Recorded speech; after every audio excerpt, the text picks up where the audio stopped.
So when it comes down to wheels, you ask a lot of questions. You send them in, you send them through DM, you send them through email. So we're going to answer your questions again. This is another installment of Frequently Asked Questions. Let's get into it. Welcome, nice to see you here. If you haven't seen this series that we do, basically what we do is we answer your questions. That's right, you ask them, we answer them. So here we are, I'm Scott from KONIG, and before we get into this video, do the subscribe thing because it helps us. It's over there, not over here, so there.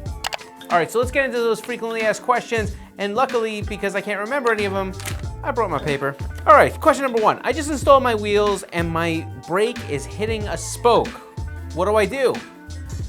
This is an actual pretty easy answer. You get a wheel that fits.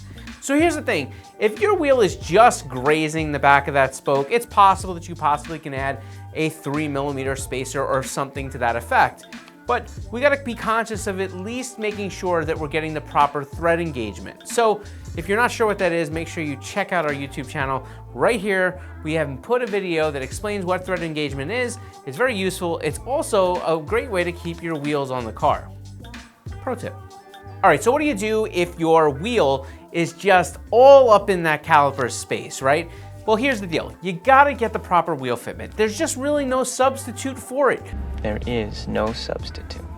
We're gonna recommend it, your wheel and tire professional is gonna recommend it, and if you do the proper research beforehand, and if you consult with a local wheel and tire professional, you'll be able to get the wheels that fit correctly the first time. Don't make that mistake. Do the proper research before you make the purchase, so that you don't have to deal with this fitting a wheel that doesn't fit problem.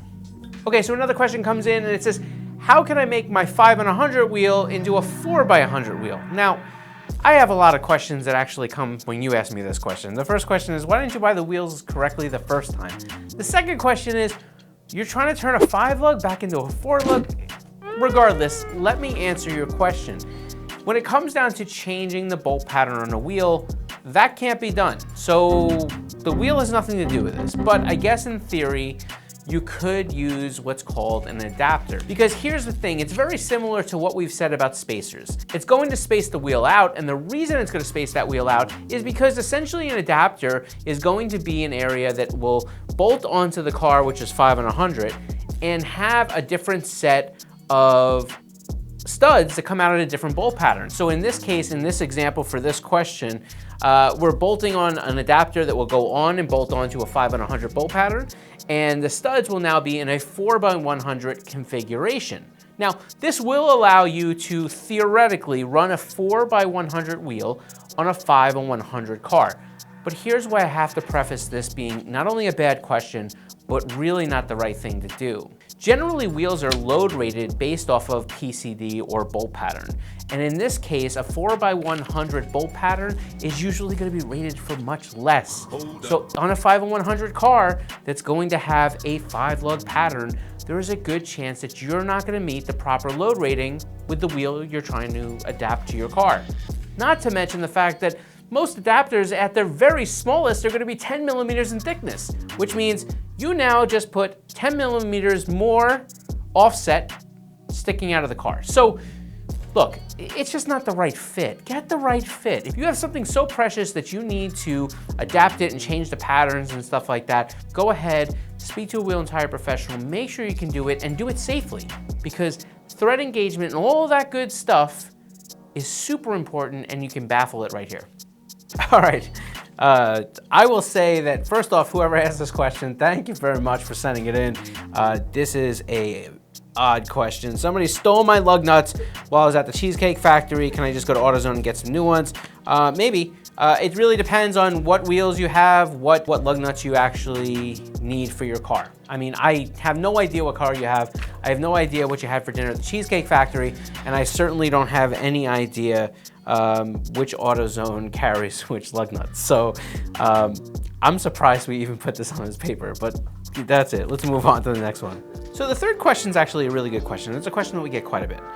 It has to do with choosing the wrong size tire or choosing the right size tire, but with the wrong offset wheel. And so let's get into it. It says, I'm experiencing some rub with my new wheel and tire setup. What are my options? Can I short the tire? Basically, they're saying, can I run a narrower tire? So let's get into the tire to wheel thing. We talk about it all the time. Maintaining overall rolling diameter is the most important thing when choosing a wheel and tire package where you'll be able to be considering what size tire you need to put on your car. That's number one.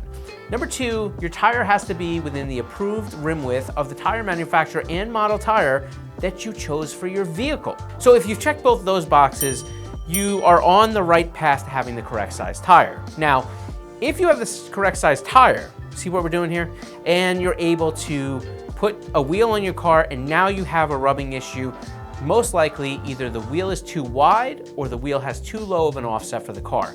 Now, different to spacing, you cannot mill anything off the back pad. You can't take away from offset and move the wheel inside again. You know, with a spacer, if you don't have an aggressive enough fit, or if you're hitting on the strut but you have room on the outbound side, the fender side, you can put a little spacer on there. Again, we don't endorse the use of spacers, but you can move it out. You got some room to fix the mistake. On this end, you don't. So now what do? How do you get that wheel and tire package to fit? Our answer, the correct answer has to be you should get the correct size wheel and the correct offset for your vehicle. That has to be the stock answer, but let's go off the cuff. Let's tell you something that you need to know, which is what options are available to you. Now, you will find that some wheel and tire professionals or modification shops or buddies may know that by just playing with suspension settings, such like a little bit of extra negative camber, you might have some options there, but it only works within a little bit.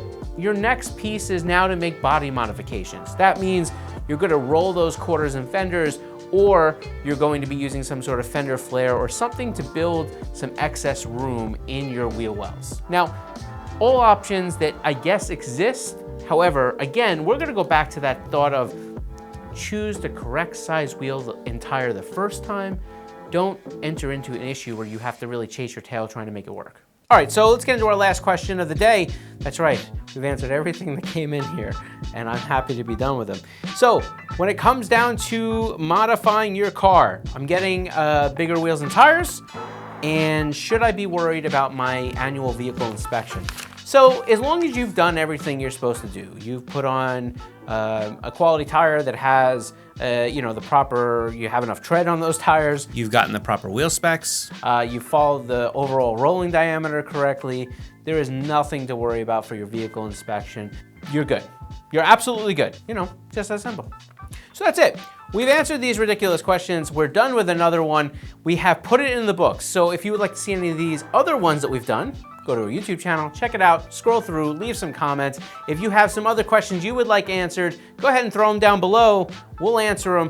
Until next time, my friends, we will see you on the next one.